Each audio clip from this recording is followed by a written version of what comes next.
ಉದ್ಯೋಗದಲ್ಲಿ ಮೀಸಲಾತಿ ಇದುವರೆಗೂ ಕೊಟ್ಟಿಲ್ಲ ನಮಗೆ ಕಿವುಡ ಮಕ್ಕಳಿಗೆ. ಅದೇ ರೀತಿನಲ್ಲಿ ಕಿವುಡ ಹೆಣ್ಣು ಮಗಳು ಗಂಡು ಮಗನ ಮದುವೆ ಆದ್ರೆ ವಿವಾಹ ಪ್ರೋತ್ಸಾಹಧನ ಕೊಟ್ಟಿಲ್ಲ. ಅದೇ ರೀತಿನಲ್ಲಿ ಈ ಪ್ರತಿ ತಿಂಗಳು ಬರುವಂತ 1200 ರೂಪಾಯಿ ಪೆನ್ಷನ್ ಅನ್ನ 5000 ರೂಪಾಯಿಗೆ ಹೆಚ್ಚಳ ಮಾಡ್ಬೇಕಂತೇಳಿ ನಾವು ವಿನಂತಿಯನ್ನ ಮಾಡ್ತಾ ಇದ್ದೇವೆ. ಕಡಿಮೆ ಬಡ್ಡಿ ದರದಲ್ಲಿ ಇವರಿಗೆ ಸಾಲವನ್ನ ಕೊಡಬೇಕು, ಉದ್ಯೋಗವನ್ನ ಸೃಷ್ಟಿ ಮಾಡ್ಕೊಳ್ಳಿಕ್ಕೆ. ಅದೇ ರೀತಿನಲ್ಲಿ ಸಾಕಷ್ಟು ಬಾರಿ ಹೋರಾಟ ಮಾಡಿದ್ದೇವೆ. 10 ರಿಂದ 15 ಬಾರಿ ಬೆಂಗಳೂರು ವಿಧಾನಸೌಧದಲ್ಲಿ ಹೋರಾಟ ಮಾಡಿದ್ದೇವೆ. ಬೆಳಗಾವಿನಲ್ಲಿ ಇದು 2ನೇ ಬಾರಿ ಮಾಡ್ತಾ ಇದ್ದೇವೆ. 4-5 ಮುಖ್ಯಮಂತ್ರಿಗಳಿಗೆ ಮನವಿ ಕೊಟ್ಟಿದ್ದೇವೆ. ಜಿಲ್ಲಾ ಉಸ್ತುವಾರಿ ಸಚಿವರುಗಳಿಗೆ ಕೊಟ್ಟಿದ್ದೇವೆ. ಸಾವಿರಾರು ಜನ ಕಿವುಡ ಮಕ್ಕಳು ಸೇರಿ ಇವತ್ತು ಹೋರಾಟ ಮಾಡ್ತಾ ಇದ್ದೇವೆ. ಯಾವುದೇ ಸರ್ಕಾರ ನಮ್ಮ ಬಗ್ಗೆ ಕಣ್ತೆರೆದು ನೋಡಿಲ್ಲ. ಆದ್ರಿಂದ ಪ್ರತಿ ಜಿಲ್ಲೆಗೆ ಒಂದು ಸಂಜ್ಞಾ ಶಾಲೆಯನ್ನ ತೆರೆಯಬೇಕು. ಅದಕ್ಕೆ ಸಂಜ್ಞಾ ಭಾಷೆಯ ಶಿಕ್ಷಕರನ್ನೇ ನೇಮಕ ಮಾಡಬೇಕು. ಈ ದೃಷ್ಟಿನಲ್ಲಿ ನಾವು 10 ರಿಂದ 15 ಬಾರಿ ಹೋರಾಟ ಮಾಡಿದ್ರು ಯಾವುದೇ ಸರ್ಕಾರ ನಮ್ಮ ಬಗ್ಗೆ ತಿರುಗಿ ನೋಡಿಲ್ಲ. ಇವತ್ತು ತಿರುಗಿ ನೋಡೋವರೆಗೂ ನಾವು ಈ ಪ್ರತಿಭಟನೆಯನ್ನ ಹಿಂದೆ ತಗೊಳ್ಳಲ್ಲ. ಮುಖ್ಯಮಂತ್ರಿಗಳು ನಾವು ಭೇಟಿ ಮಾಡಲೇಬೇಕು. ಸಂಬಂಧಪಟ್ಟ ಇಲಾಖೆಯಲ್ಲಿ ನಮಗೆ ಸಹಕಾರ ಸಿಗಬೇಕು ಅನ್ನೋ ಉದ್ದೇಶದಿಂದ ನಾವು ಇವತ್ತು ಪ್ರತಿಭಟನೆ ಮಾಡ್ತಾ ಇದ್ದೇವೆ. ಈ ಕೂಗು ರಾಜ್ಯದ ಮುಖ್ಯಮಂತ್ರಿಗಳಿಗೆ ಕೇಳಬೇಕು, ನಮ್ಮ ಸಮಸ್ಯೆಗಳಿಗೆ ಸ್ಪಂದಿಸಬೇಕಂತ ಹೇಳಿ ವಿನಂತಿಸ್ತಾ ಕರ್ನಾಟಕ ರಾಜ್ಯ ಕಿವುಡರ ಕ್ಷೇಮಾಭಿವೃದ್ಧಿ ಸಂಘದ ಗೌರವಾಧ್ಯಕ್ಷನಾಗಿ ಶಂಕರ್ ನಾನು ಕೇಳ್ತಾ ಇದ್ದೇನೆ. ದಯಮಾಡಿ ನಮ್ಮ ಕೂಗನ್ನ ಆಲಿಸ್ಬೇಕಂತೇಳಿ ವಿನಂತಿಸ್ತೇವೆ. ಜೈ ಹಿಂದ್. 1200 ರೂಪಾಯಿ ಮಾಮೂಲಿ ಸಿಗ್ತಾ ಇದೆ. ಅದು ಎಲ್ಲಾ ವರ್ಷಗಳಿಂದನೂ ಎಸ್.ಎಂ. ಕೃಷ್ಣ ಅವ್ರ ಕಾಲದಿಂದ ಆಗಿರೋದೇ 1200 ರೂಪಾಯಿ. ಅದು ಬಿಟ್ರೆ ಉಚಿತವಾಗಿ ಮಹಿಳೆಯರಿಗೆ ಬಸ್ ಪ್ರಯಾಣಕ್ಕೆ ಕೊಟ್ಟಿದ್ದಾರೆ. ನಮಗೆ ಉದ್ಯೋಗದಲ್ಲಿ ಉಚಿತವಾಗಿ ಪ್ರಯಾಣ ಮಾಡ್ಲಿಕ್ಕೆ ಪಾಸ್ ಕೊಡ್ಲಿ. ದಯಮಾಡಿ ಇದನ್ನ ಸರ್ಕಾರ ಗಮನಕ್ಕೆ ತರಬೇಕಂತೇಳಿ ವಿನಂತಿಸ್ತೇನೆ. ಗೃಹಲಕ್ಷ್ಮಿಗೆ 2000 ರೂಪಾಯಿ ಮಹಿಳೆಯರಿಗೆ, ನಿಮ್ಗೆ 1500 ರೂಪಾಯಿ ಕೊಡ್ತಾರೆ. 1400 ರೂಪಾಯಿ. ತಾರತಮ್ಯ ತೆಗಿಬೇಕು, ಎಲ್ಲರಿಗೂ ಒಂದೇ ಅನ್ನೋ ಭಾವನೆ ಬರಬೇಕು ಅನ್ನೋದೇ ನಮ್ಮ ಉದ್ದೇಶ. ಈಗ ಎಲ್ಲಿಂದ ಬಂದ್ರೆ ಎಲ್ಲ ನಾವು ಇಡೀ ಕರ್ನಾಟಕ ರಾಜ್ಯದಿಂದ 30 ಜಿಲ್ಲೆಗಳಿಂದನೂ ಬಂದಿದೆ. Thank you sir. 8 ವರ್ಷದಿಂದ ನಾವು ಮನವಿ ಕೊಟ್ಟು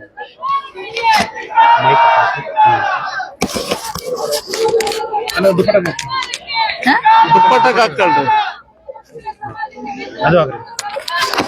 ನಾವು ಸರ್ಕಾರಕ್ಕೆ 8 ವರ್ಷದಿಂದ ಮನವಿ ಕೊಟ್ಟು ನಮಗೂ ಸಾಕಾಗೋಗಿದೆ. ಇದಕ್ಕೆ 8 ವರ್ಷದಿಂದ ಒಂದು ಪ್ರಯತ್ನ ಆದ್ರೂ ಮಾಡಿದಾರ ಸಿಎಂ ಸರ್ ಅವರು? ಯಾರಾದ್ರೂ ತಮ್ಮ ಜಿಲ್ಲೆಗಳಲ್ಲಿ ಒಂದು ಪ್ರಯತ್ನ ಆದ್ರೂ ಮಾಡಿದಾರ? ಏನ್ ಸರ್ ಪಾಪ ಮಾಡಿದ್ರು? ಇನ್ನ ಅವ್ರು ಅಂತವ್ರನ್ನೇ ಮದ್ವೆ ಆಗ್ತಾರೆ, ಅವ್ರ ಮಕ್ಳು ಆ ತರನೇ ಹುಟ್ತಾರೆ. ಇದೇನ ದೊಡ್ಡವ್ರಿಗೂ 1400 ರೂಪಾಯಿ, ಆ ಮಕ್ಳಿಗೂ ಇನ್ನ ಅದೇನ ವಿದ್ಯಾಭ್ಯಾಸ ಏನು ಹೇಗೆ ಸರ್ ಕೊಡೋದು? ಸರ್ಕಾರ ಏನ್ ಸರ್ ಮಾಡ್ತಾ ಇದೆ ಇವಾಗ?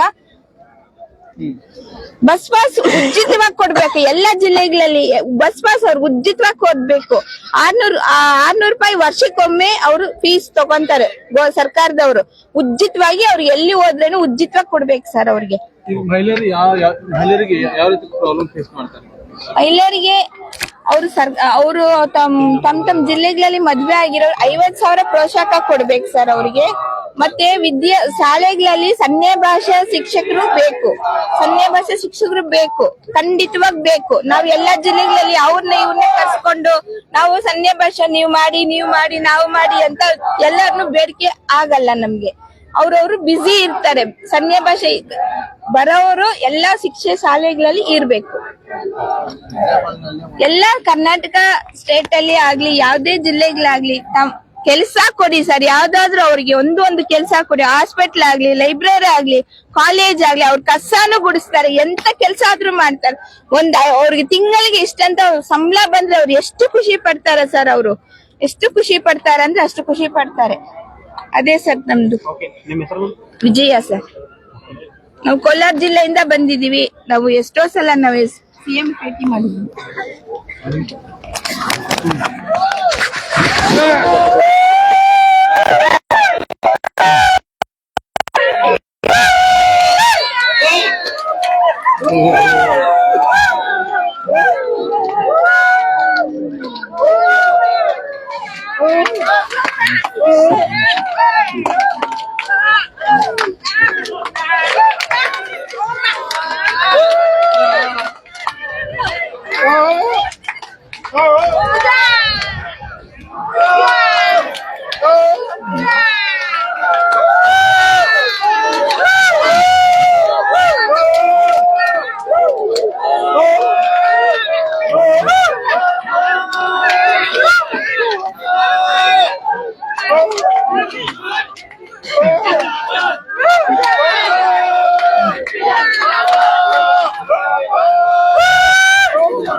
ಹಾವೇರಿ ಅಧ್ಯಕ್ಷ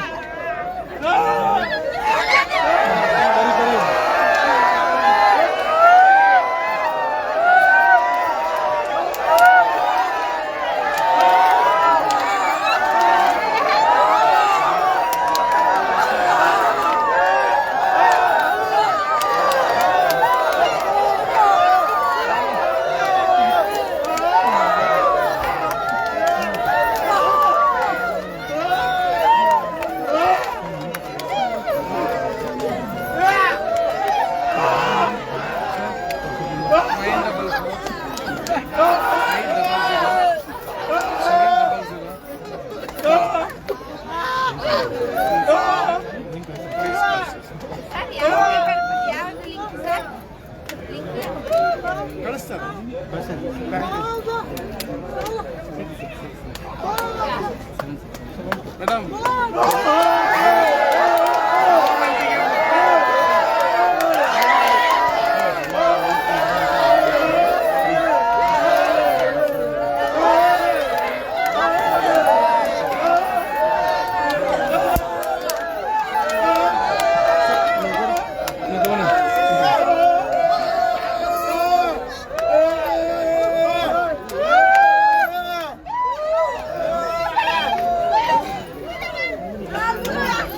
ನಿಮ್ಮ ಕೂಗು ಗೌರ್ಮೆಂಟ್ ಮುಟ್ಟೋ ಥರ ಮಾಡಿ ಸರ್ ದಯಮಾಡಿ ಸರ್